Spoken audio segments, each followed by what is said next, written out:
TV Conexões, a Estação do Saber. Continuamos aqui no Neuroeduca Festival, edição Bahia, com um tema mais atraente do que o outro. Agora mesmo nós vamos ter a oportunidade de conversar com uma pessoa super alta astral, que acabou de dar uma palestra aqui para nós aqui sobre inclusão se faz com gente, o educador como protagonista de uma escola acessível. Ela é professora, doutora, Mamari Lopes. Olá, gente! Pois é um prazer enorme, né, estar aqui nesse evento falando sobre educação e esse tema tão urgente, né, e ter a oportunidade aqui de compartilhar com vocês também. Mamari, dentro dessa temática que você vem tratando aqui dentro desse evento, nos chama a atenção quando você traz a educação inclusiva de uma forma holística e desvirtua um pouco é, a responsabilidade do docente, que não é ele sozinho que é responsável por essa inclusão. Então, como é possível fazer essa inclusão, essa verdadeira inclusão dentro do espaço escolar? Perfeito. Na verdade, eu tenho falado muito que a inclusão é um movimento institucional, né. Então, durante muito tempo, a responsabilidade era única do professor, né, assim como uma prática solitária. Claro que a gente sabe que o professor regente, principalmente, tem uma grande responsabilidade, tem uma parcela de trabalho enorme, mas a gente precisa entender que ele não é o único responsável pelo processo, né. Então, hoje mesmo eu falei muito da importância do engajamento e do conhecimento do gestor, a função do papel do coordenador pedagógico, né, e todos os outros profissionais que compõem o contexto, a comunidade escolar, e cada um tem uma responsabilidade enorme dentro disso. Então, a gente precisa entender, definir os papéis e cada um chamar para a sua responsabilidade dentro do processo, né? Afinal de contas, o aluno é da escola, né? Não do professor especificamente. Então, quando a gente consegue fazer um trabalho colaborativo, um trabalho articulado, a gente, de fato, consegue fazer um trabalho de qualidade. Direito e necessidade. Como estabelecer a fronteira entre esses dois parâmetros? Excelente, essa é uma frase que eu falo bastante. E a grande questão entre o direito e a necessidade é a avaliação. Então, é algo que tem me preocupado muito, né, dentro desse contexto da inclusão, porque existe muito porque o estudante tem o direito, o meu filho tem o direito, e sim, tem o direito. Mas a partir do momento que você avalia esse estudante e percebe que ele não tem a necessidade, isso eu digo para todos os serviços e recursos da educação especial. Então, a gente pensa isso para o PEI, a gente pode pensar isso para o profissional de apoio, para um atendimento especializado. Então, ele tá prescrito, né, o direito dele na legislação, mas pode ser que ele não precise. E o risco disso, na verdade, é que, exemplo, quando a gente coloca um profissional de apoio para um estudante que não tem necessidade e vai pelo direito, a gente pode prejudicar esse estudante, né? Tirando autonomia, fazendo, inclusive, as próprias atividades, por exemplo, que ele consegue fazer sozinho, mas sem ter alguém para fazer por ele, ele termina não fazendo, né? Então, esse é um ponto importantíssimo para ser trabalhado com as famílias, com os gestores, com os professores, a gente entender que não é porque está na lei que a gente vai ter que sair de forma aleatória, por exemplo, né, garantindo isso. Então, o processo avaliativo, na verdade, eu acho que é a chave da inclusão, né, a avaliação. Então, cada sujeito é único, cada um manifesta as suas características de forma diferente e não é diferente para o aprendizado. Então, a importância de avaliar para depois identificar quais são, de fato, as necessidades desse estudante.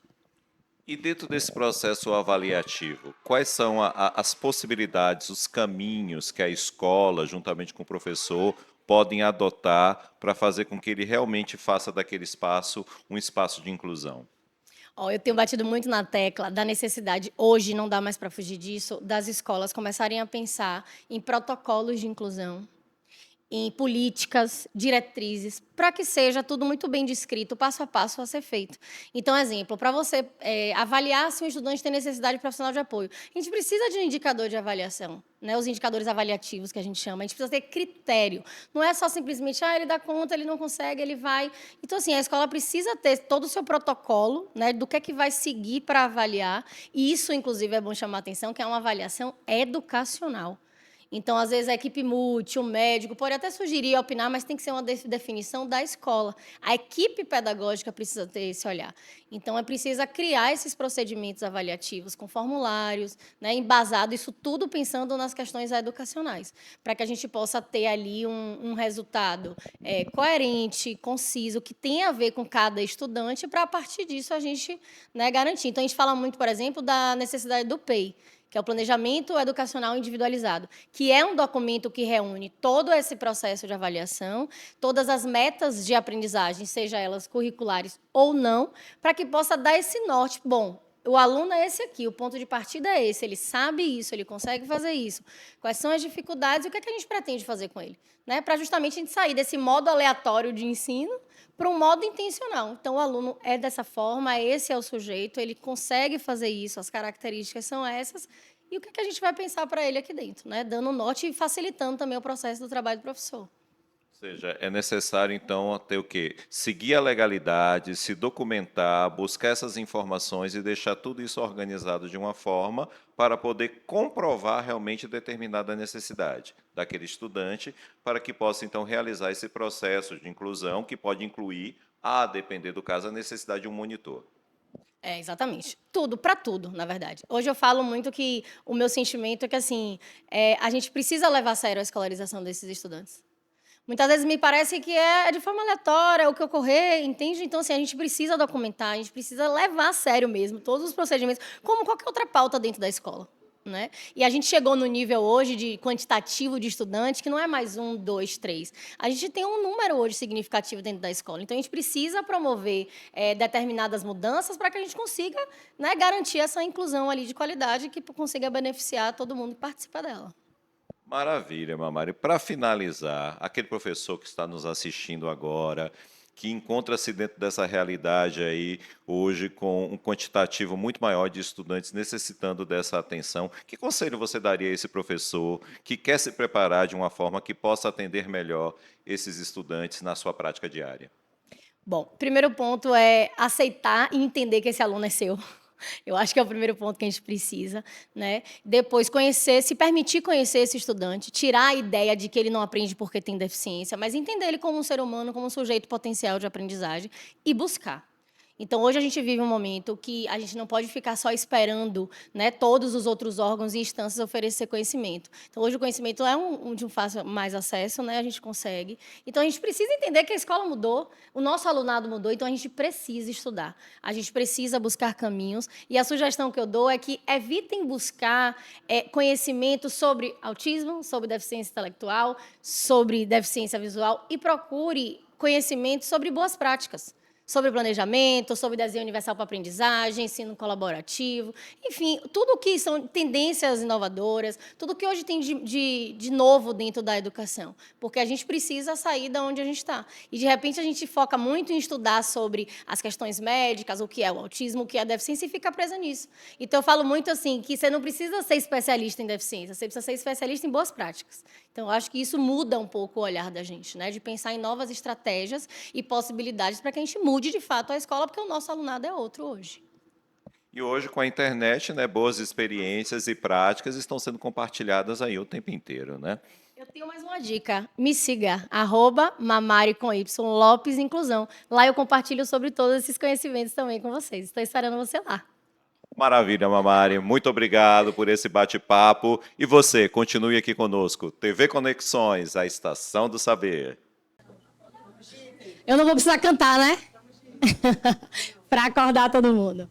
Gente, então, alegria enorme estar aqui hoje, né, falando sobre esse tema tão importante, como o Dawn falou. Agradecer a Fernando, parabenizar também pelo evento, né, que tem o seu diferencial e com certeza está marcando aí a Bahia nisso. É um prazer enorme também dividir, né, com o professor Fábio aqui sobre essa temática que eu já estou vendo alguns rostinhos também que vem acompanhando, né, alguns eventos que a gente já tem feito, mas quando a gente fala de inclusão, a gente nunca esgota, né? Então, hoje, a gente vai falar, né? Eu brinquei que se vira nos 25, não é nem nos 30 praticamente, mas a gente vai pensar, né, em possibilidades, em ferramentas, justamente para poder responder o que Dalmo provocou, né? Então, a gente já entendeu, assisti um pouquinho da palestra da manhã, que veio com a ideia de mostrar isso, né? O papel da escola, qual é a responsabilidade de cada ator dentro, de cada personagem dentro desse contexto.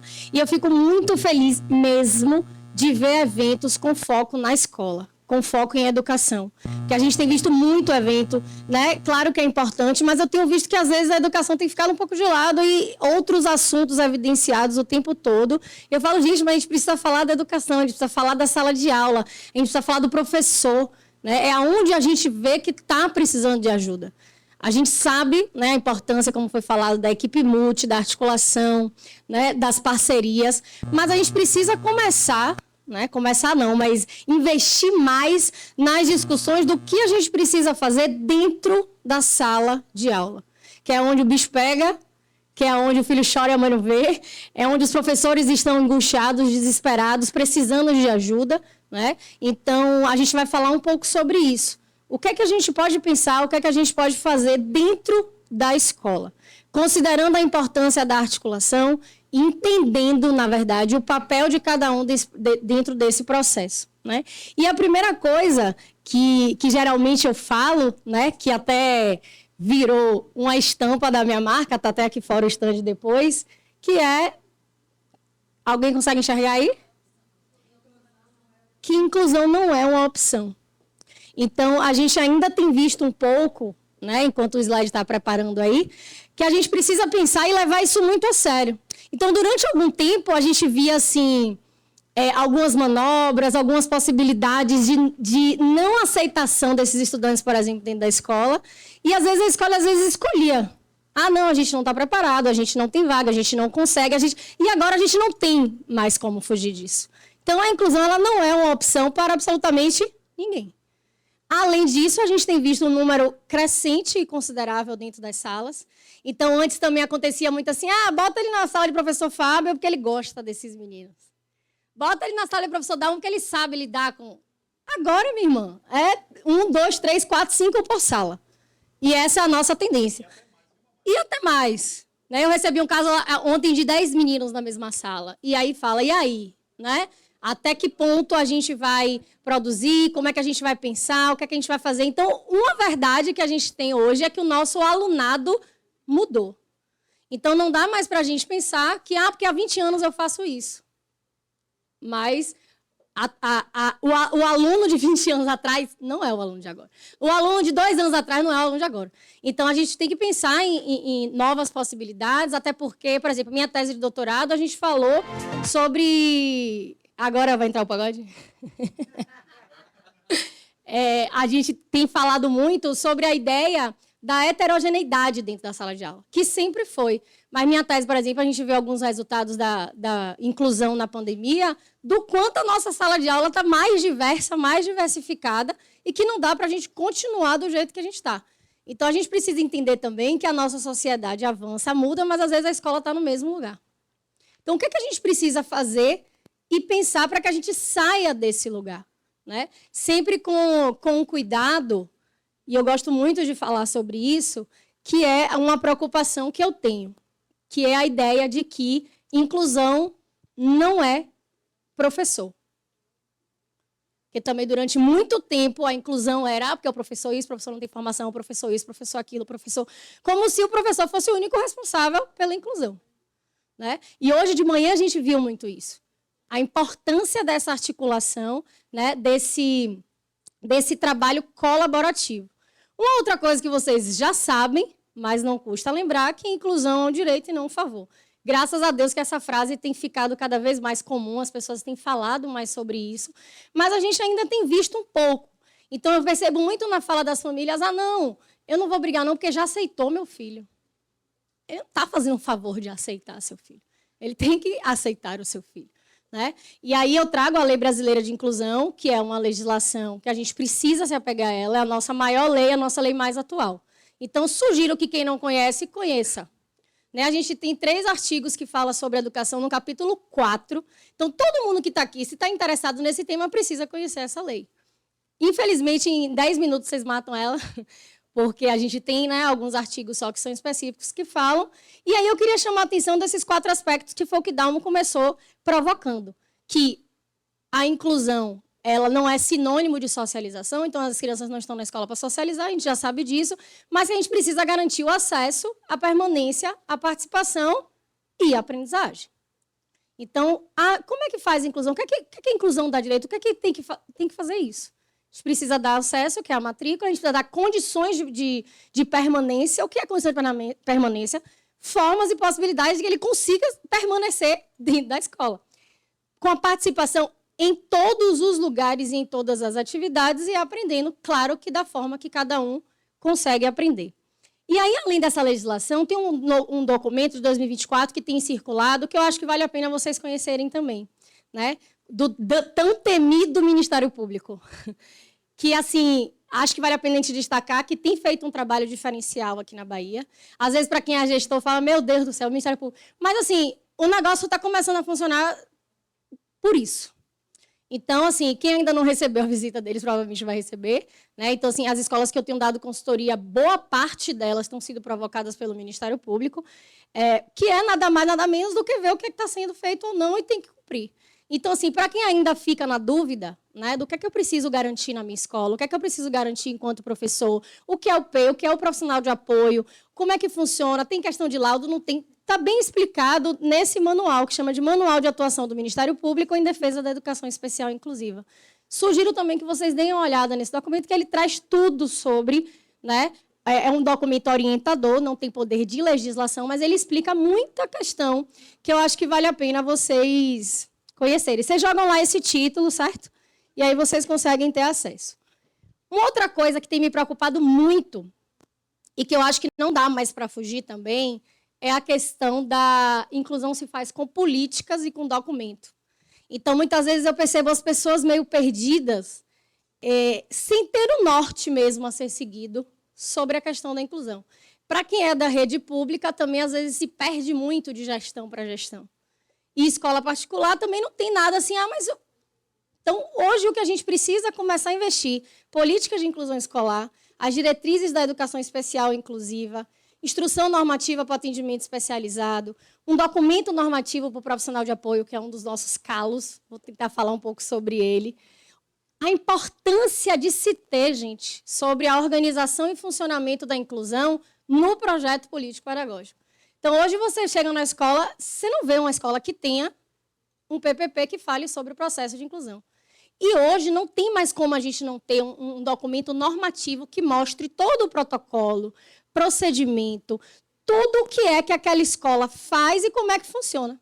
Inclusive, o que a gente tem percebido, quando a gente tem uma documentação, um documento orientador da política, por exemplo, até mesmo particular, a gente diminui muito os problemas daquela escola. Porque, às vezes, a família chega exigindo, meu filho tem direito a ter o PEI, meu filho tem direito a ter um profissional de apoio, meu filho tem direito... E aí a gente explica tudo, que, por exemplo, que a gente vai falar, direito é diferente de necessidade. Pode ser que o aluno não tenha aquela necessidade. Mas como é que é feita essa avaliação? Tem tudo descrito ali. Então, para o aluno ter o profissional de apoio, qual é o procedimento que é feito? Tem uma avaliação, é preenchido um formulário. Então, é importante que você tenha um protocolo de funcionamento dessa inclusão. Porque quando a família chega, você já vai explicar. E aí, lá na frente, ela não vai exigir, às vezes, o que não é o procedimento da escola. Então, a gente tem hoje falado muito sobre isso, né? A importância das políticas, tanto da escola pública quanto particular, de organização dessa inclusão. E o documento do PEI, que o professor Fábio, né, vai entrar aí, vai falar um pouquinho mais. Quem já me viu falar no último evento, eu falei só sobre o PEI, hoje ele vai trazer aí somente para vocês. Um outro detalhe, o Fernando falou mais cedo, né, que é uma frase que eu uso muito também, que é o aluno é da escola. Meio clichêzão trazer isso, mas eu queria muito provocar. Porque a gente precisa lembrar que a inclusão ela é institucional. E a cada dia que passa, eu tenho 15 anos aí nesse percurso, e eu vejo muito a importância. E não é só dizer, é do porteiro ao diretor, mas beleza. Qual é o papel de cada personagem desse, dentro desse contexto? É uma coisa, por exemplo, interessante para você ter nesse documento. Gestor tem papel na inclusão? Óbvio. Coordenador, o professor, todos têm. Eu destaquei esses porque, geralmente, né, esses três, às vezes, ficam até numa prática solitária do professor regente, professor do E e profissional de apoio. É a galera da inclusão. Mas eu tenho percebido uma falha absurda aqui, ó. muito claro para mim. Então, nos artigos, nas pesquisas que a gente tem feito, a gente consegue ver um resultado positivo quando a gente tem a equipe gestora envolvida no processo. E a gente não tem visto muito isso. Então, algo que tem me chamado muita atenção ultimamente, principalmente o coordenador. Quem é professor aqui? Levanta a mão para mim. Massa. Quem é família? E quem é equipe gestora? Boa. E equipe multidisciplinar? Um pouquinho de cada. Então, o que é que eu tenho visto em relação à coordenação? Isso eu estou falando porque eu ouço dos professores, né? Cada dia quem me acompanha sabe que eu estou numa cidade diferente, numa escola diferente, enfim. Então, eu tenho visto muito assim, Mari, eu faço o planejamento, passo para a coordenação e vai. Foi autorizado, teve o aval da coordenação. Então, assim, para mim está tudo bem. Aí eu começo a pensar, poxa, eu tenho aluno com deficiência, aquele meu aluno ele não está fazendo parte daquele planejamento que eu faço, ele não consegue avançar dentro daquilo que eu pensei. Mas aí ele não pode ir adiante, ele tem que ser brecado. Fala assim, peraí, o seu aluno não está sendo beneficiado aqui. Então, se a gente vai deixando, vai normalizando, as coisas vão acontecendo. Então, o professor precisa ter sua responsabilidade, mas o coordenador precisa ter sua responsabilidade também nisso. De enxergar e falar, a gente precisa rever esse planejamento. Cadê seu aluno com deficiência? Ele está contemplado aqui? Foi feito alguma coisa? Foi pensado alguma coisa? Então, eu falo muito assim, que às vezes o ensino está sendo feito de forma aleatória, que é onde entra o PEN na minha visão. A gente sai do modo aleatório para que a gente possa ir para um modo intencional. Porque às vezes a gente não sabe o que a gente vai trabalhar com o aluno, a gente não sabe nem o que aquele aluno consegue fazer. Então, para eu poder saber isso, eu vou precisar avaliar, eu vou precisar dar um norte, o planejamento, que seria a questão do PEN que o professor vai falar, mas ajuda a gente a sair disso. Porque às vezes o professor está completamente perdido nesse processo. Então, a gente precisa entender. Então, assim, muita gente me chama para fazer palestra de avaliação. Porque minha equipe, para os gestores, minha equipe não sabe avaliar os alunos com deficiência. Faz uma palestra para eles agora, vou lá. Monta a palestra. Quando começa a conversar, o problema não está na avaliação. Porque se a gente não sabe o que a gente vai ensinar, eu não tenho como avaliar o que eu não sei o que eu ensinei. Então, o problema está onde? Está antes. Está justamente na ausência desse planejamento. Porque se eu não sei o que eu quero que ele avance, se eu não sei o que eu quero que ele aprenda, eu não tenho como saber o que eu vou avaliar. Ele aprendeu ou não? Aprendeu o quê? Se ele não acompanha a turma, por exemplo. Né? Então, é a gente sair um pouco desse aleatório para que a gente consiga ir para algo intencional. Então, o papel do gestor e coordenador é extremamente importante no processo. Eu tenho provocado bastante esses dois personagens, né? Fora a questão da responsabilidade do professor regente, do AE e profissional de apoio. Mas precisamos acabar com a prática solitária do professor. Ou precisamos acabar com a prática solitária do professor do AE. Ou do próprio profissional de apoio. Porque na minha dissertação mesmo eu falo, existe uma terceirização de serviço, às vezes. Quando o aluno chega e tem um mediador, cuidador, essas diversas nomenclaturas que a gente tem visto por aí, mas que a legislação traz como profissional de apoio, chegou a solução dos meus problemas. E aí o profissional de apoio tem virado o professor. Ontem eu estava com um profissional de apoio que ela me disse, eu sou a professora dele. E não é esse o papel, né? Então, a gente vai conversar aí um pouquinho sobre isso. A necessidade de uma rede de apoio e a definição do papel. Parece meio simples, meio besta falar disso. Todo mundo sabe qual é seu papel. Não sabe. Então, às vezes, a própria sala de recursos existe há 20 anos na escola. Mas, às vezes, nem sabe ainda qual é o papel da sala de recursos. Qual é o papel do professor do atendimento. Então, o menino sai da curva, vai para a né? Enfim, então... Às vezes sabe e não faz, ok. Mas tem muita gente que ainda também não está muito definido isso. E aí eu trago o central, né, o papel central do professor como sujeito ativo, e a gente precisa também falar sobre isso, que virou também estampa, mas assim, é uma frase que eu acho que é muito real, que é ser professor não é para amadores. Isso é um fato, não é para qualquer um. E está cada vez mais desafiador para a gente. Eu dou aula na Universidade Federal da Bahia e meus alunos são os futuros professores. E a gente conversa muito sobre isso. Então, mudou completamente a função, mudou completamente as responsabilidades, e a gente precisa entender isso. Então, está muito ainda complicado desconstruir qual é o papel do professor na diversidade. Porque também o professor, às vezes, está muito sozinho. Por isso que a gente fala muito da necessidade de um trabalho colaborativo. E eu vou trazer para vocês aqui o que aqui na universidade a gente tem pesquisado como algo promissor. né? Que é o que a gente precisa começar a pensar. Então, a gente tem investido muito em ferramentas e estratégias fora da sala de aula. A gente precisa investir no que é dentro da sala de aula, dentro lá da sala né, que é o lugar mais desafiador, que às vezes a gente não compreende o que, de fato, né, esses estudantes estão ali fazendo.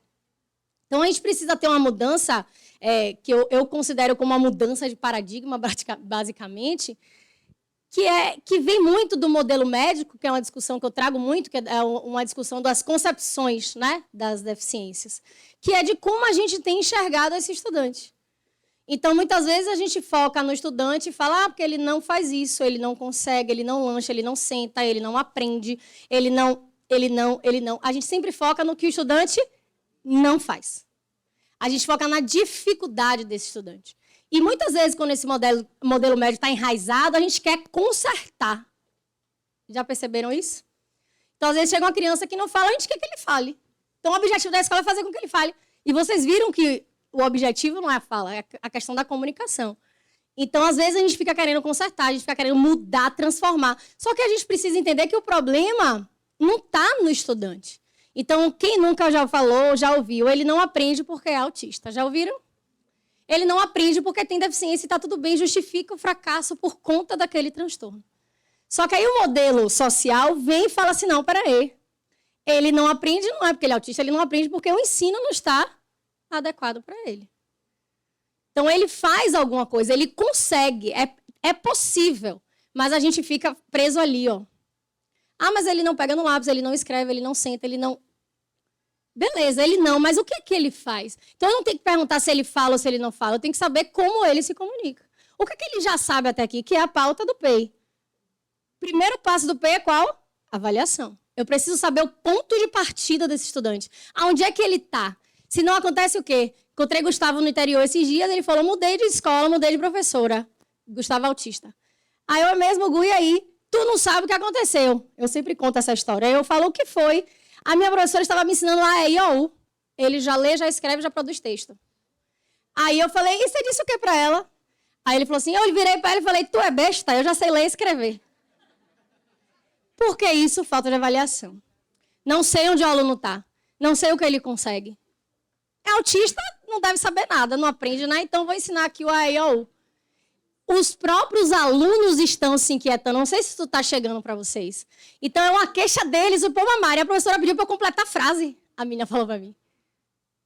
E a menina já está em outro nível. Mas, assim, né, essa questão da concepção, ela ainda está muito presente. É uma discussão que a gente realmente precisa avançar. E a gente precisa entender que o problema, essa frase também é clássica, o problema está na barreira e não na pessoa. Se eu elimino as barreiras, eu consigo. Isso é um fato. Então, eu preciso identificar quais são as barreiras que estão impedindo a aprendizagem do meu estudante. Aí é o que o PEI faz. Identifica e dá possibilidade. Ele vai nortear ali e falar, beleza, ele não está no pronome pessoal, mas ele está onde? O que é que ele consegue aprender? O que é que ele consegue avançar? Só que eu tenho que desafiar para que ele aprenda e não ficar fazendo A, E, I, O, U, porque não está fazendo sentido. Só que a gente fazia isso para 1 aluno, 2 alunos e estava de boa. Agora, não preciso nem dizer que a escola está cheia, né? Vocês estão vivenciando isso. E aí, dentro dessa discussão, eu gosto muito de trazer sobre isso, porque é algo também que me preocupa. A gente tem ali o PEI, a gente tem as adaptações, tem criança, de fato, que precisa, mas eu queria trazer uma outra provocação que eu acho bacana. Primeiro que a gente precisa... É uma outra frase que eu falo bastante. Precisamos levar a sério a escolarização desses estudantes. Então, não é mais socialização, né? Isso aí a gente já superou, eu acho. Então, a socialização, não estou dizendo que não é importante, mas ela também faz parte do processo. Mas ela não é a única coisa que a gente precisa trabalhar. Então, a gente precisa pensar em acessibilização curricular. O que seria isso? Quais são as formas que eu consigo dar o acesso do aluno ao currículo? Independente do nível de avanço, de cognição, de suporte, de aprendizagem que ele esteja. Né? Então, não é você tirar o aluno da sala, não é você botar ele para amassar as bolinhas de crepom, dar o celular da profissional de apoio, deixar no pula-pula, deixar no parque. Não é sobre isso. Senão, ele ficava em casa. Então, um dos alunos que eu acompanhei, eu chegava, ele ia direto para a sala de informática e passava a aula inteira lá. Falei, tá vindo para a escola para quê? Tem um cinema em casa, é melhor ficar em casa. Então, assim, ele não está indo para a escola para ficar ali, de boa e tal. Ele precisa entender o que é a função também da escola. Né? E aí cabe a gente a mediar isso. E aí, o que eu queria trazer para vocês, eu não sei se vocês conhecem, mas a gente tem discutido muito sobre as possibilidades das práticas universalistas. Quem aqui já ouviu falar sobre o desenho universal para a aprendizagem? Levanta a mão para mim. Que é uma tendência curricular que a gente tem hoje discutido. Não tenho tempo para me aprofundar, mas acho que vale a pena vocês anotarem essa possibilidade. Às vezes, quando eu explico, as pessoas falam, eu já faço isso. Beleza, parabéns, ótimo. Siga, continue, está brilhando. Mas é quando a gente pensa... Exemplo, eu trouxe essa imagem para vocês terem uma ideia. Todo mundo já viu o orelhão aqui, né? Ou tem alguém novinho que não pegou essa época? E aí, exemplo, o que é que a gente pode pensar no que seria uma prática adaptada? A gente bota... Vocês lembram? Tinham poucos, mas existiam. Lembram os orelhões rebaixados para a pessoa com deficiência física? Essa é uma possibilidade. A gente adaptou para quem tem a deficiência utilizar aquele tipo de... E quando a gente pensa em algo mais universal, é quando todo mundo pode usar aquele orelhão. Estão conseguindo ver aí? Então, é um orelhão que usa a pessoa cadeirante, que usa a pessoa... Enfim, né, que tem ali diferentes tipos de altura, etc., e consegue ter acesso. A lógica ela é mais ou menos essa. Então, você vai oferecer um planejamento, você vai ampliar suas formas de ensinar, ampliar os seus recursos para que você consiga contemplar todo mundo que está naquela turma. É possível fazer isso toda hora, todo o contexto, todo... Não. É mais uma possibilidade. Por que eu trago essa discussão? Eu cheguei numa sala de aula para fazer a observação, que era uma das minhas mentoradas até. Eu fui lá fazer essa observação. Ela fez uma atividade para a turma, matemática, era primeiro ano do fundamental. Ela estava ensinando a questão dos números e tal, e passou uma atividade de um convite de aniversário. Que tinha idade, né? A data, quantos anos, enfim, estava trabalhando os números ali. E o convite do aniversário era de Toy Story. E aí, dentro da sala, observando, tinha um aluno autista do lado com a acompanhante lá dele. Ela deu a aula para a turma, com o convite do Toy Story. Depois que ela terminou de dar aula, ela foi para a cadeira dele dar outra aula utilizando bombons. Não tinha uma conexão com a aula que ela estava dando. E eu fiquei observando bem isso. O que ela estava trabalhando, quais eram os objetivos. Tal. Quando eu percebi, tudo que ela fez com ele, dava para fazer com o que estava sendo feito da turma. De repente, diversificar uma coisa ou outra. E adivinha uma coisa, adivinha o que era a mochila dele? Ju falou sobre isso hoje. A mochila do Toy Story, e eu fiquei encucado. Falei, meu Deus. Aí eu falei, Dani, vem cá. Por que Leonardo não participou da... porque autista tem que adaptar. Não tem que adaptar porque é autista. A gente vai fazer adaptação se houver a necessidade de adaptar. Então, às vezes, a gente cria um conceito equivocado do que, de fato, é inclusão e acha que é muito mais do que a gente está dando, por exemplo. Então, qual é o que ela podia fazer? Na hora do planejamento, lembrar, poxa, Leonardo existe, Leonardo tem essa dificuldade, tem essa habilidade, etc. O que é que eu posso ver aqui? E fazer. Então, não existe a adaptação como a única forma de acessibilização curricular. É importante que isso fique claro. Então, quando a gente pensa na proposta da prática universal, é eu planejar de uma forma, olhando sempre o objetivo daquela atividade, de uma forma que eu não prejudique nem a turma, nem o estudante. E aí eu vou pensar, eu uso isso na universidade. Eu amplio. Então, por exemplo, meus colegas de departamento fazem prova fechada para avaliar os estudantes. Eu faço 3 atividades diferentes. Porque eu tinha 6 alunos autistas semestre passado. Graças a Deus, eles estão chegando na universidade. Só que eu sabia que uma prova fechada não iria beneficiar aquele meu estudante. Então, eu ampliei as formas de avaliar e consegui contemplar um número maior de pessoas. É igual quando a gente chega numa loja, a gente ama uma blusa, a mulher principalmente fala assim, moça, essa é a blusa que vai completar o meu look. Traz ela, G. Ela olha para você e faz assim, tamanho único. Quem nunca passou por isso? Ainda fala assim, experimente, é único. Não dá. O negócio não entra nem no meu pescoço. Mas, assim, é isso que a gente precisa começar a analisar. Né? O que é que beneficiaria para todos que estão ali e o que é que não beneficiaria. Então, eu preciso identificar se a gente tem a possibilidade da camisa que a gente escolheu, ser PPP, GGG, a gente está ampliando as possibilidades. Se eu boto PPP, GGG, extra G, eu consigo alcançar um número maior de pessoas do que o tamanho único? Pronto. É mais ou menos isso. É igual você ter um PF e ter um buffet. O PF, você dá lá o pratinho pronto, tem gente que é celíaco, tem gente que tem problema com lactose, tem gente que está de dieta, tem gente que não come isso. muita gente vai ficar com fome. Mas se eu amplio o meu cardápio, eu consigo alcançar um número maior de pessoas que vão comer. Deu para ter uma noção aí? Então, o desenho universal para aprendizagem, por exemplo, é basicamente isso. Como mostra essa imagem. Exemplo, eu tenho aqui uma pessoa obesa, um idoso, um cara com a mala e a moça com um carrinho de bebê. Você ia me avisar com 10. Você ia me avisar com 10. Tô brincando. Beleza. Aí a gente se vira nos 5. O que é que eles têm em comum aqui?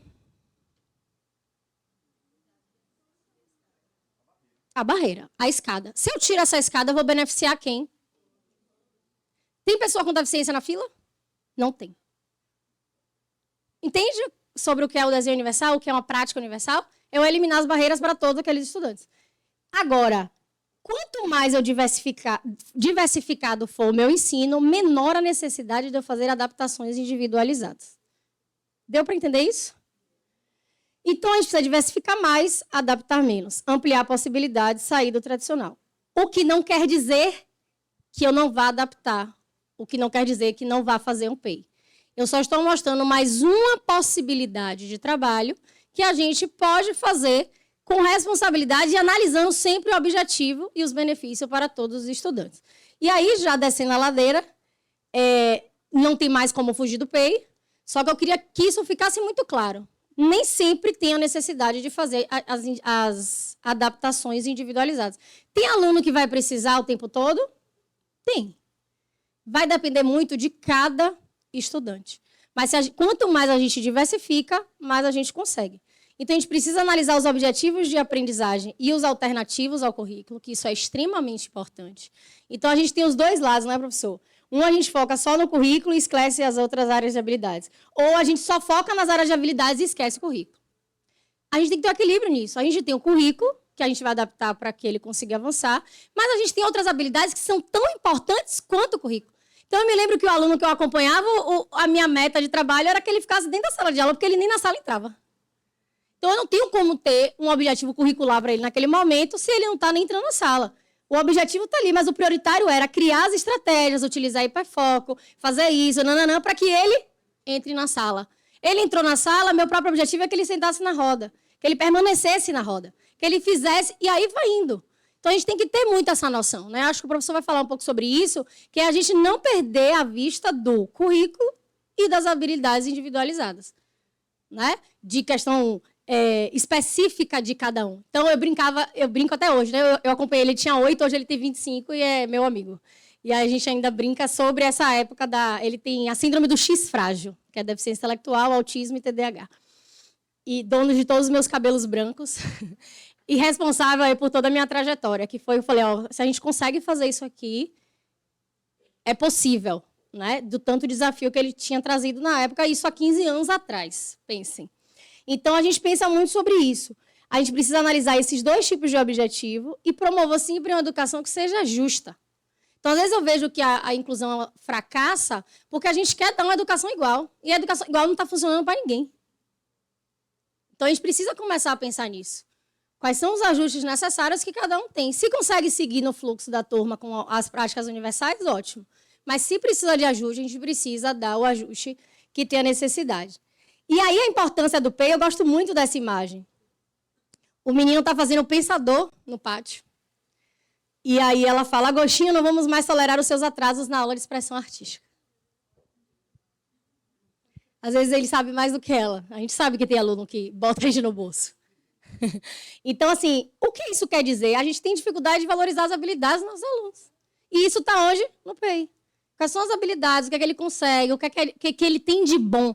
Porque o caminho, eu botei aqui, botei. Primeiro as habilidades, depois as dificuldades. Por favor, anote e faça. Porque a gente fica muito assim, o que é que ele não faz? Bora lá. Ele não isso, não isso. Esquece. A ordem precisa ser o que ele faz, o que ele consegue, para que a gente possa, né, avançar dentro dessas possibilidades, né, de que a gente identifica como isso. Direito a diferente de necessidade é uma outra frase que eu uso muito e que a gente tem passado por algumas dificuldades nas escolas. e que eu preciso também, né, que vocês me ajudem, até com as próprias famílias, às vezes a própria equipe pedagógica precisa ter essa noção. Isso serve para todos os serviços e recursos da inclusão. E, obviamente, que a mãe vai chegar e vai dizer, é o direito do meu filho. Eu faria igual. Só que, às vezes, ela não sabe que, às vezes, aquele direito que a gente vai dar pode prejudicar o filho dela. Como você bota um profissional de apoio para um aluno que não precisa. A gente acaba a vida desse moleque. E acaba mesmo, porque eu tenho visto direto. Quando a gente tira a profissional, o menino consegue fazer só. Quando a profissional está, ele não faz. Então, a avaliação ela é base para todos os serviços e recursos. Não é porque o aluno tem direito que ele tem que ter. A gente precisa entender isso. E os documentos do Ministério Público, o próprio Parecer 50, a própria LBI, fala muito sobre você orientar baseado na avaliação, né, desse estudante. Foi falado hoje de manhã sobre isso, mas eu queria chamar a atenção de novo que quem define serviços e recursos da educação é a equipe pedagógica. Quem manda na escola é a escola.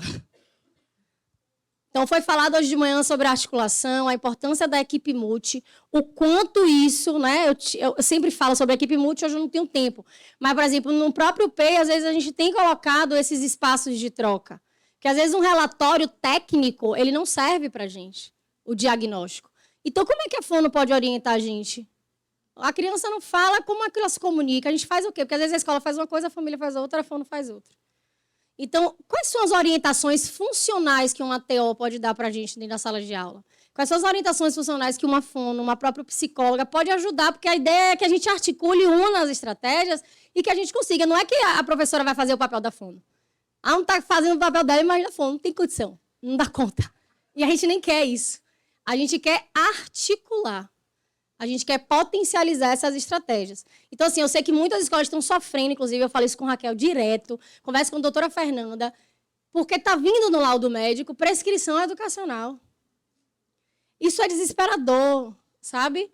Porque, assim, tudo bem que tem o outro lado. Eu não sei se eu botei aqui, mas é algo que a gente precisa pensar, que é, por que isso está acontecendo? O Ju disse, porque a escola não está sabendo como fazer. Então, a gente precisa começar a saber, senão vai entrar. Então, eu estou percebendo o quê? Às vezes, a escola não consegue argumentar o médico. A escola não consegue argumentar a justiça. Ah, mas eu vou contra o juiz? Ué. Se é você que entende a educação, você não estudou para isso? Não tem juiz, não tem médico que vai determinar. Agora, a gente não está sabendo discutir, a gente não está sabendo argumentar, a gente não está entendendo o processo. Ah, eles estão engolindo a gente. Porque eu vejo muito assim, Mamara, esse menino não precisa. Não bota. Aí vem justiça, aí vem médico, aí vem equipe multi. Então, isso precisa ser conversado, isso precisa ser articulado. Claro que eu estou falando dos casos que são pensados de forma ética e responsáveis, né? Porque a gente sabe que tem de tudo. Mas isso é importante a gente pensar, certo? Acabou? Profissional de apoio não é babá, isso vocês já sabem, mas só queria deixar claro que não tem que ser 1 para 1. Quem não sabe disso, por favor, saiba e leia. Essa cultura equivocada da exclusividade aconteceu aqui na Bahia de uma forma que não existe em lugar nenhum do mundo. E não precisa ser um profissional para um aluno. Quem vai decidir isso? A avaliação que a escola vai fazer do aluno. E aí eu estou vendo sombra, para lá e para cá. Enfim, eu tenho um e-book, estou escrevendo um livro, que é Profissionais de Apoio Valiosos e Perigosos. Porque é isso. Se a gente bota um profissional que não tem um perfil compatível com esse estudante, esqueça, dá errado. Aí eu boto um profissional de apoio mulher com um jovem de 15 anos, cadeirante, o menino está com infecção urinária porque não se sente à vontade de ir no banheiro com a mulher que foi contratada para isso. E minha dissertação tem um monte de casos desses, você chora e ri o tempo todo, porque é complicado. Então, a gente precisa analisar o perfil, a gente precisa ter descrito quais são os critérios de avaliação, quais são os indicadores. Então, assim, a gente tem que levar a sério o negócio. Então, não é qualquer pessoa que entra. As ATs de fora, por exemplo, as escolas precisam ter suas regras. Não é qualquer AT que vai entrar. Tem que ter um AT que tenha a supervisão, que faça um trabalho sério. Tem que cumprir as regras da escola. Também tem isso, gente. Vocês precisam lembrar que esses profissionais estão em outro lugar que tem regras a serem cumpridas. Não é bagunça, não é oba-oba. Por isso que é importante contrato, parceria, deixar muito claro qual é o papel dela ali dentro, a supervisão da clínica, acompanhar isso. Porque, às vezes, bota a sobrinha que quer acompanhar o menino e chama de AT. Não é isso. Né? Então, a gente precisa pensar um pouquinho sobre, né, a descrição disso. para finalizar, não vou nem falar sobre, só para vocês anotarem. O que a gente está falando sobre uma prática promissora, não sei se vocês já ouviram falar, que é o ensino colaborativo, que a gente chama de co-ensino. Ao invés de você ajudar o aluno, você vai ajudar o professor. Consequentemente, você vai ajudar o aluno. Então, o professor colaborativo, ele atua diretamente com o professor regente. Eu fui essa professora e a gente vê a diferença, o impacto que isso causa dentro da realidade. Então, a gente tem proposto hoje para algumas prefeituras, inclusive, enxugar o número de profissional de apoio, porque se você for fazer avaliação, metade não precisa, e investir nesse profissional, que é o professor de educação especial junto com o professor regente, para avaliar, para planejar, né, e para falar sobre tudo isso. Então, vocês estudem um pouquinho sobre isso. E, para finalizar, o recado, né, do meu amigo Jobim, que eu estava na mesa com ele, e aí ele falou... Eu perguntei para ele, ele é autista, está no 4º semestre de psicologia. Aí eu virei para ele e falei, Jobim, qual é o recado que você mandaria para os professores que passaram por você? Olha a resposta dele. Aos que me acolheram, só tenho a agradecer por quem eu sou hoje. Aos professores ruins, que não me ajudaram, tiveram preconceito, não me defendiam do bullying, eu nem sei o que dizer, porque nem lembro o nome, não tenho nenhuma memória afetiva deles. Né? E aí eu finalizo perguntando qual tipo de professor e profissional que vocês querem ser. Então, o recado que eu tinha para dar hoje era esse. Espero que eu tenha contribuído de alguma forma. Muito obrigada. E aqui estão meus contatos. E agora o professor, né, vai trazer aí toda a explicação dessa parte do PEI que eu falei. Então, suguem ele o máximo que vocês puderem, que super sigam e aprendam bastante. Muito obrigada. Boa tarde, pessoal. Já perceberam o tarde do Paraná, né? O porta, porteira, portão. Pessoal, boa tarde.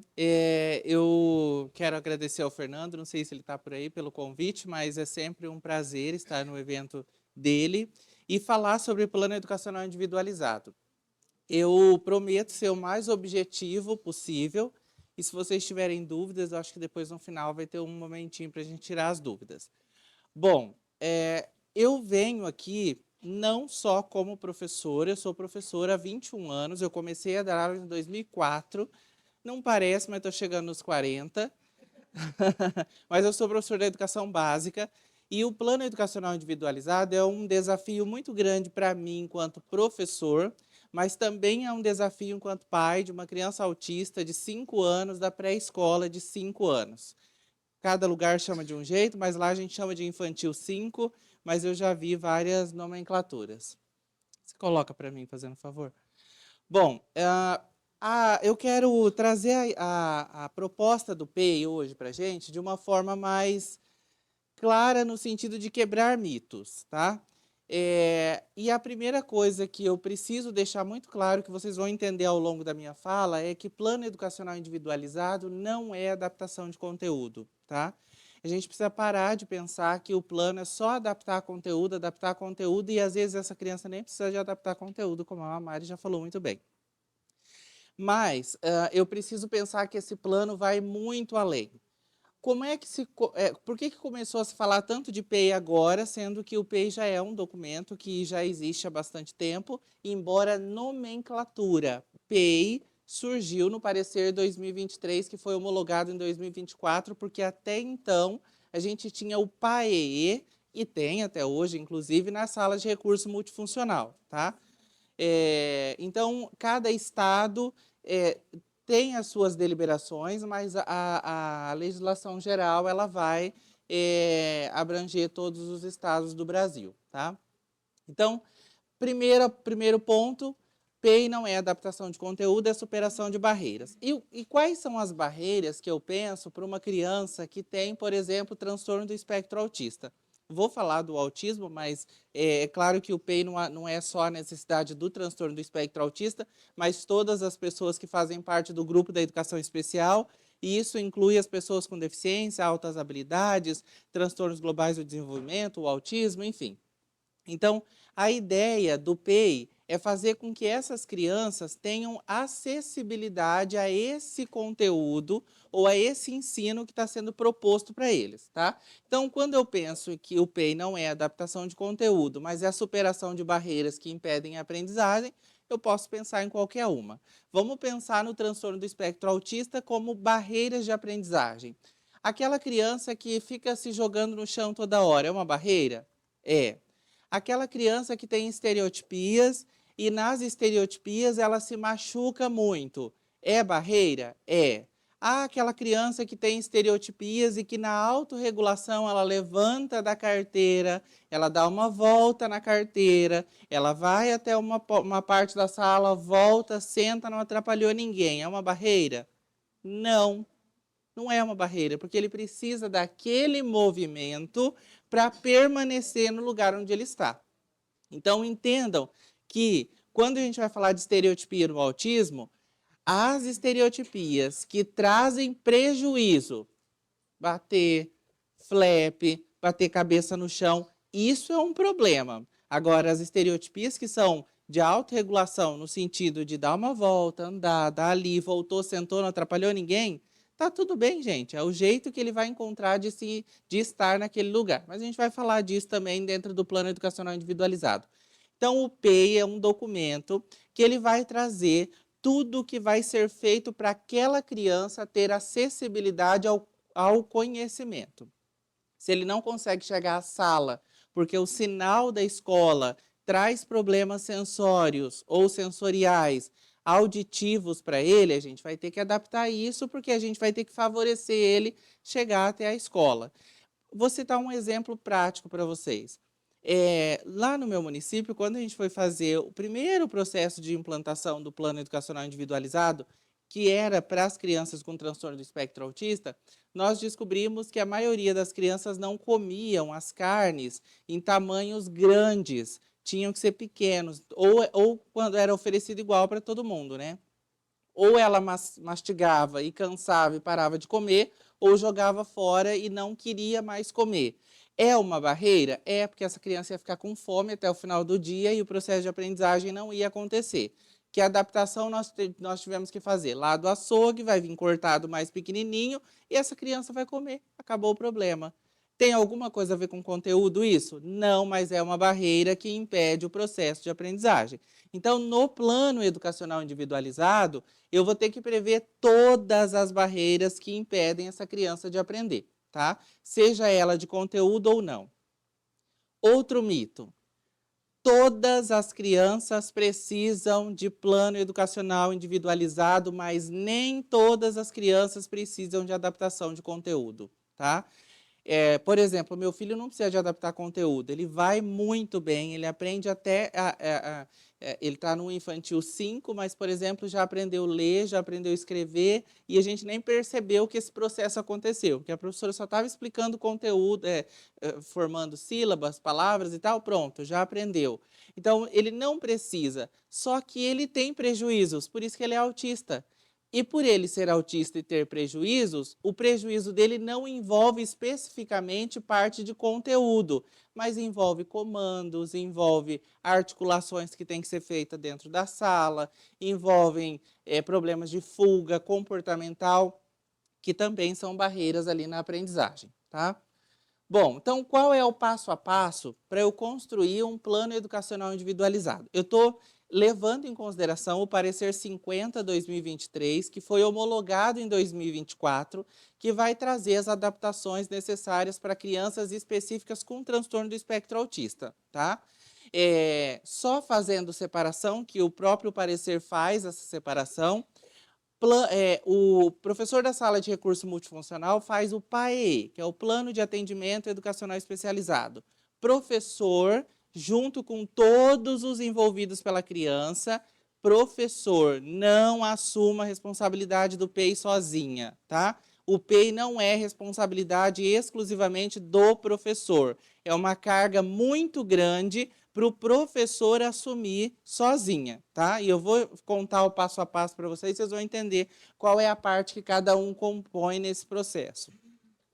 A primeira coisa, eu preciso conhecer essa criança pela família. Então, eu preciso chamar essa família para a escola, eu preciso fazer uma entrevista com essa família. Muitos lugares chamam de anamnese, mas o nome correto é protocolo de conduta. Nesse documento, eu vou trazer informações importantíssimas sobre essa criança, mas na visão da família, tá? Por exemplo, Se o aluno que a Mamari citou, eu já estou lá lendo, escrevendo, interpretando, e a professora está com a EIU, tivesse feito essa entrevista, ela já saberia qual era o ponto que ela teria que partir pelo olhar da família, tá? Então, é um documento que chama Protocolo de Conduta.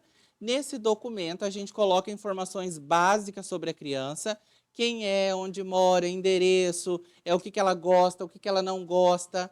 Aí eu tenho também algumas informações, eu vou passar e depois eu volto, tá?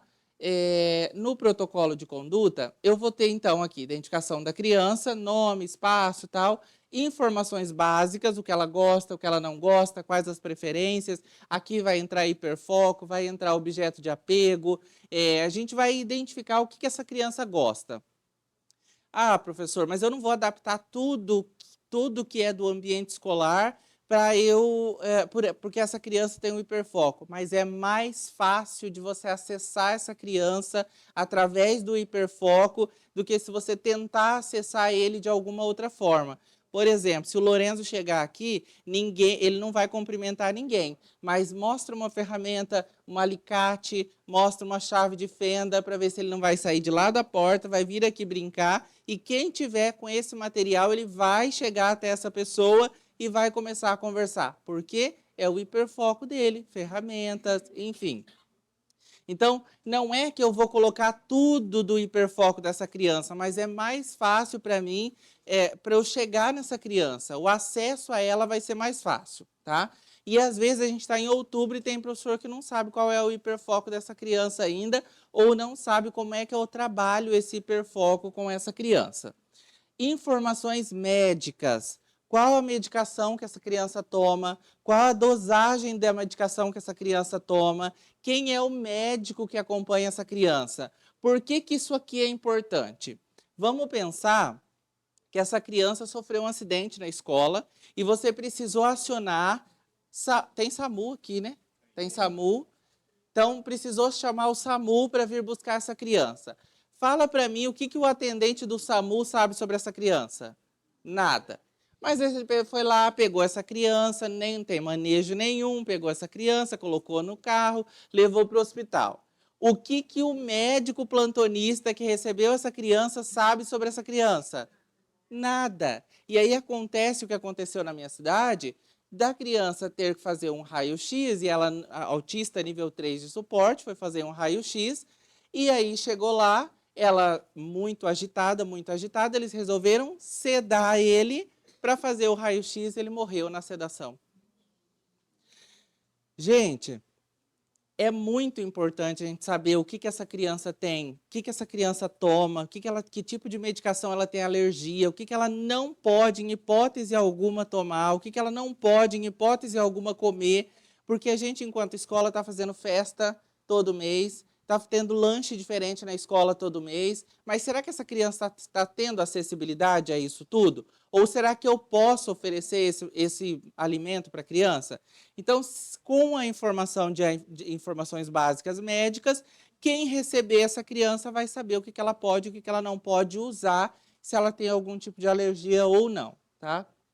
E outra coisa, é bom também para a gente cobrar a família, porque às vezes a família está meia-noite dando risperidona para a criança, está meia-noite dando medicação para essa criança dormir, e essa criança, 6h30 da manhã, tem que estar de pé para 7 horas vir para a escola, e aí ela chega dormindo, ela chega sonolenta. Então a gente tem que orientar, está muito tarde para essa criança dormir, está muito tarde para essa criança tomar a medicação.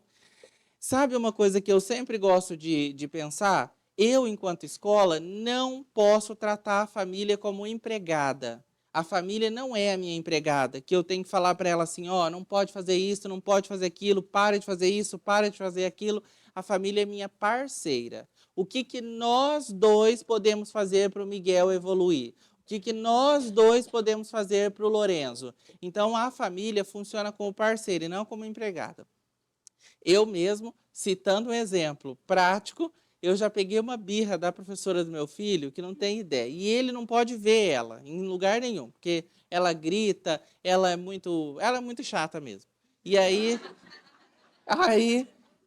e daí esses dias a gente foi no Rio, nós moramos na beira do Rio Paraná, na cidade assim próxima ao Rio Paraná. Eu falei, Lorenzo, a professora lá Hoje não é dia de aula, não quero ver ela, não quero ver ela.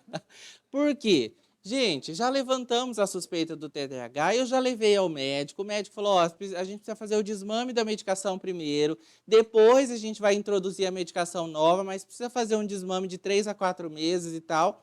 E ela todo dia me manda mensagem, ó, o Lourenço está desatento hoje na sala, ó, o Lourenço não fez isso, ó, o Lourenço... Tá bom, professora, eu já sei. E eu até parei de responder ela, tá, no WhatsApp. Às vezes demora lá 3, 4 semanas eu respondo. E não é por abandono, porque eu estou acompanhando meu filho, mas eu já fiz tudo o que foi preciso. Eu já levei ao médico, já troquei a medicação. Precisa esperar, né? E assim, o dia que a professora de apoio não vai na escola, ela liga para eu não mandar ele. Eu já falei para ela, não precisa nem me ligar. Porque ele vai para a escola, com ou sem a professora de apoio, ele vai para a escola. Porque é direito dele estar aí na escola. Então, não tem esse que a professora de apoio faltou, eu vou ligar para a família não mandar para a escola. Então, é parceria, tá? Então, quando funciona na parceria, a gente, enquanto família, lida melhor com a situação do que se for, ó, tem que fazer isso, tem que fazer aquilo, tá? Bom, então... Tranquilo até aqui, informações do aluno, informações básicas, informações alimentares. Depois eu tenho as informações médicas, as informações alimentares. Registrar se essa criança tem intolerância a algum tipo de alimento, se ela tem alergia a algum tipo de alimento, o que ela pode comer, o que ela não come, quais as observações importantes, às vezes essa criança derruba muita comida na hora da alimentação, se ela usa talheres como deveria usar, ou qual tipo de... Porque a gente pode ter também autistas que na rigidez comportamental ele só come com um tipo de colher, que só come com um tipo de garfo, que só usa a mão. Eu tenho crianças que usam só a mão para comer, e aí é uma barreira, eu preciso superar, mas eu também vou levar em consideração que isso não é função da escola. A escola vai ajudar, mas a equipe terapêutica é quem vai trabalhar muito isso, porque isso é comportamento. E eu vou trazer essa demanda para a escola aqui como barreira também, tá? Mas lembrando que eu vou ter que ter uma parceria com a equipe terapêutica para isso ser superado. Como é que ela se comunica? Ela precisa de comunicação alternativa? Como é que ela se comunica? Como é que ela pede para ir ao banheiro? Como é que ela pede para tomar água? Como é que ela comunica que ela tem dor? Porque muitos autistas têm problemas de informar onde é que está a dor, como é que ela está sentindo a dor. Às vezes está dando risada, mas caiu, se machucou, está todo sangrando, mas está dando risada. Por quê?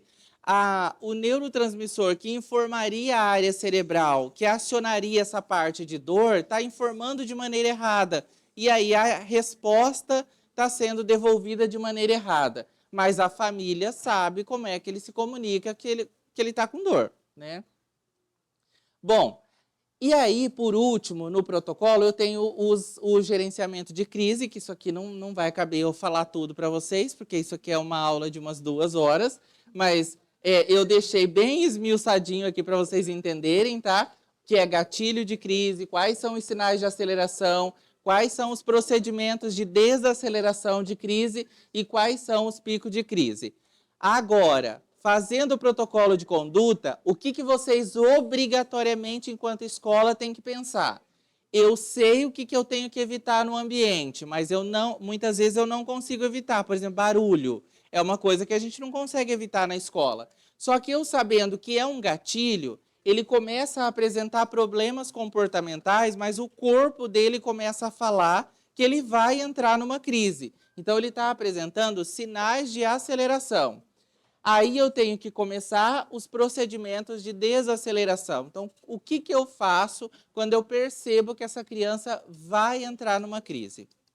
Por isso que eu não abro mão do professor de apoio educacional especializado.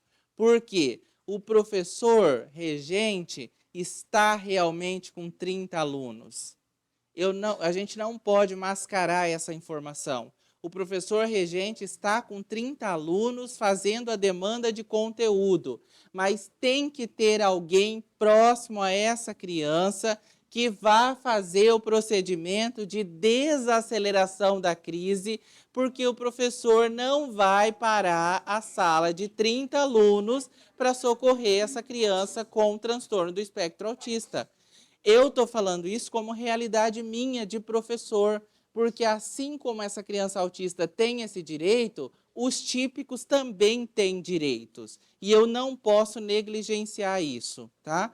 Agora, o profissional de apoio vai parar, observar o que essa criança está fazendo e aí aplicar o procedimento de desaceleração.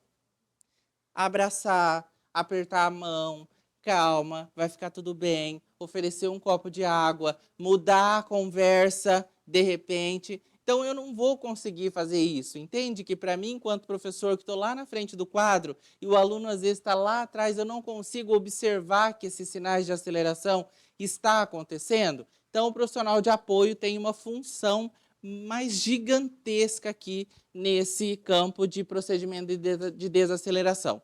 Não fiz nada disso, essa criança vai entrar em crise e aí é a hora que eu ligo para a família vir buscar. Cuidado, tá? Ligou para a família, mas a família vem, auxilia no processo de desaceleração, acalmou, volta para a sala, tá? Não é para mandar para casa, porque senão todos os dias, e eu conheço famílias que todo dia tem que buscar a criança na escola 30 minutos, 40 minutos depois que começou a aula. Concorda ou não? Né?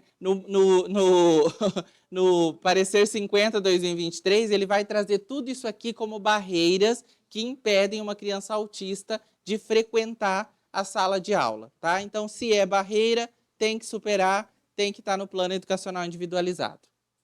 Então, o protocolo de conduta, eu já citei para vocês.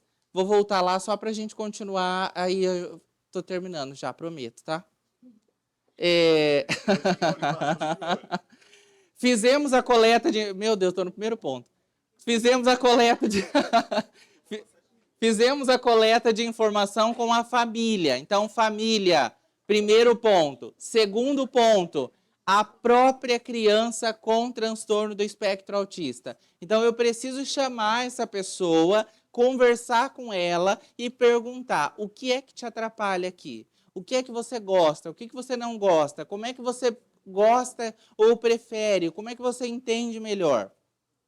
Nem todas as crianças autistas a gente vai conseguir fazer isso, por isso que o parecer 50 ele vai trazer a ouvir a criança quando for necessário, ou seja, quando eu conseguir fazer isso, mas se essa criança consegue me relatar, eu preciso acionar essa criança também, tá? Equipe multidisciplinar. Então, eu fiz o protocolo de conduta, equipe multidisciplinar. Gente, a avaliação de habilidades, ela obrigatoriamente tem que estar presente no plano educacional individualizado. Só que, às vezes, enquanto professor, eu não sei fazer a avaliação de habilidades, porque a avaliação de habilidades não é avaliação de conteúdo, tá? A avaliação de conteúdo é quando eu sei até que ponto essa criança está, se essa criança está no pré-silábico, silábico alfabético, se sabe substantivo, sabe pronome, se sabe isso, sabe conteúdo. Agora, eu preciso de avaliação de habilidades. E aí eu vou sugerir para vocês 2 caminhos, tá? Primeiro, a equipe multidisciplinar. Quem acompanha essa criança? Quem é o terapeuta dessa criança? Vamos pensar que essa criança faz fonoaudiólogo uma vez na semana. Ou essa criança faz psicologia uma vez na semana. Esse profissional, para fazer a intervenção dessa criança, obrigatoriamente ele tem que ter feito uma avaliação de habilidades dessa criança, tá? Então, você vai acionar esse profissional e você vai pedir uma cópia da avaliação de habilidades. Se ele se negar a entregar para você, você pode acionar a família vai acionar o profissional vai entregar para a família vai entregar para você, tá? Porque é a mesma coisa, tá? Então, se ela passa por diversos profissionais, você pode recolher uma cópia para pôr junto com o PEI. Se ele não faz terapia nenhuma, professor da sala de recurso multifuncional tem que fazer a avaliação de habilidades, porque eu acho que é um calo isso, né? Sala de recurso, gente, não é o lugar onde a criança vai terminar a atividade que ele deixou sem fazer na sala de aula. Sala de recurso multifuncional é uma sala onde o professor vai desenvolver habilidades e o reflexo desse desenvolvimento de habilidades está lá na sala de aula. Leitura, escrita, cálculo, enfim. Mas lá na sala de recurso é diferente, é um ambiente diferente, são jogos, é muito mais lúdico. Eu preciso disso para que essa criança consiga desenvolver. Então, nada de, não terminou comigo aqui, vai terminar tarde com a professora Lúcia lá na sala de recurso. Não, tá? Não.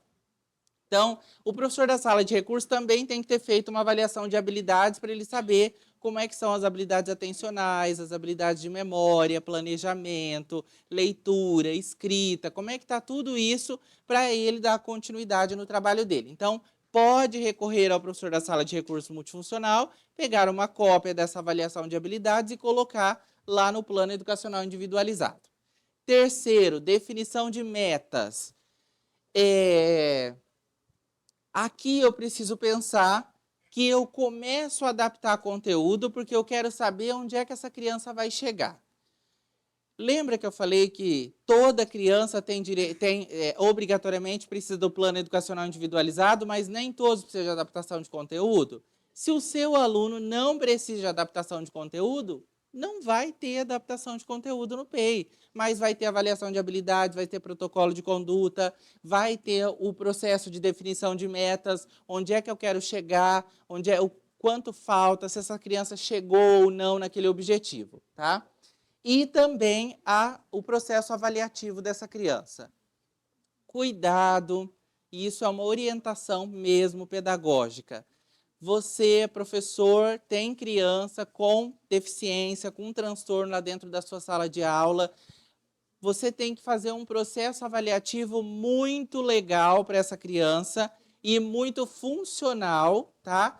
Cuidado para você não... A gente tem uma tendência, o próprio sistema faz isso com a gente, né? Um dia de prova, um dia de recuperação. Outra prova, outra recuperação. E aí eu sintetizo o processo avaliativo em 2 provas, 2 avaliações, e muitas vezes eu repito a prova que eu apliquei, eu reaplico ela na recuperação. Então, cuidado, tá? Cada estado tem a sua resolução de aplicação do processo avaliativo, mas se atentem muito a isso, tá? Quem não conhece a resolução, procura conhecer, porque todo o teu embasamento vai estar ali, beleza? Reprovar a criança não é errado. Muitas vezes não é o melhor caminho, porque esses dias eu até fui no município lá no Paraná e aí a professora falou assim, olha, já reprovou 4 vezes no 3º ano, e aí a gente está pensando em reprovar de novo, porque ele não aprendeu a ler, não aprendeu a escrever, daí eu perguntei para ela assim, seja sincero comigo, você acha que ele vai aprender a ler e escrever?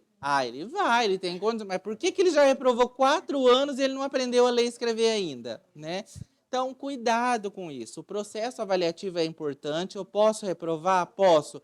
Mas eu tenho que comprovar que eu fiz tudo o que eu podia fazer dentro das adaptações necessárias, tá? Acabou? Não, pera. Meu Deus do céu. Bom, esse aqui é o meu livro, PEI Descomplicado. Na verdade, ele vai ser lançado agora na última semana de outubro. Semana que vem vai ser lançado.